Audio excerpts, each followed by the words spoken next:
હરિઓમ વિદ્યાર્થી મિત્રો, આજે આપણે નિબંધ લેખન વિશે જોઈશું. આપણો નિબંધ છે માય સિટી એટલે કે મારું શહેર. આપણું શહેર સુરત છે, તો સુરત વિશે થોડીક લાઇન્સ આપી છે. The name of my city is Surat. Surat એ મારા શહેરનું નામ છે. Surat is important and big city of Gujarat. Surat છે એ ગુજરાતનું ખૂબ જ મહત્ત્વપૂર્ણ શહેર છે, ખૂબ જ ખાસ શહેર આવેલું એમાં છે.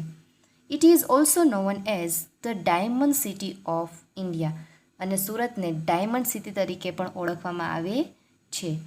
Surat is situated near the river Tapi. Situated એટલે કે આવેલું, સ્થિત છે. સુરત છે એ તાપી નદી પાસે આવેલું છે. All religious people live in my city. Religious એટલે કે ધર્મના. મારા શહેરમાં દરેક ધર્મના લોકો રહે છે.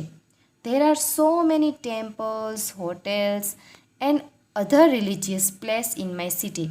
એટલે કે મારા શહેરમાં ટેમ્પલ એટલે કે મંદિરો, હોટેલ્સ અને રિલિજિયસ પ્લેસ એટલે કે ધાર્મિક સ્થળો પણ આવેલા છે. There are small and big buildings in my city.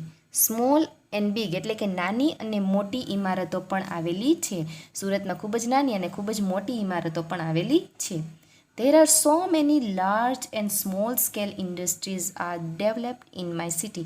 Large એટલે કે ખૂબ જ મોટી, ભવ્ય, અને સ્મોલ સ્કેલ ઇન્ડસ્ટ્રીઝ એટલે કે લઘુ ઉદ્યોગો.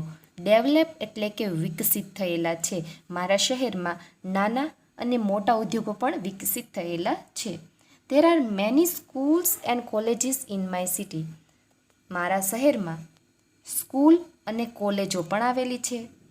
There are also good hotels in my city too. Hospitals in my city too. મારા શહેરમાં ઘણી સારી હોસ્પિટલો પણ આવેલી છે. I like my city very much. અને મને મારું શહેર ખૂબ જ પ્રિય છે. તો આ હતો આપણો એસે માય સિટી. આપણે આને સુંદર અક્ષરે આપણી નિબંધની બુકમાં લખશું. તો આપણો નિબંધ લેખન અહીંયા સુધીનો રાખીએ છીએ. હરિઓમ.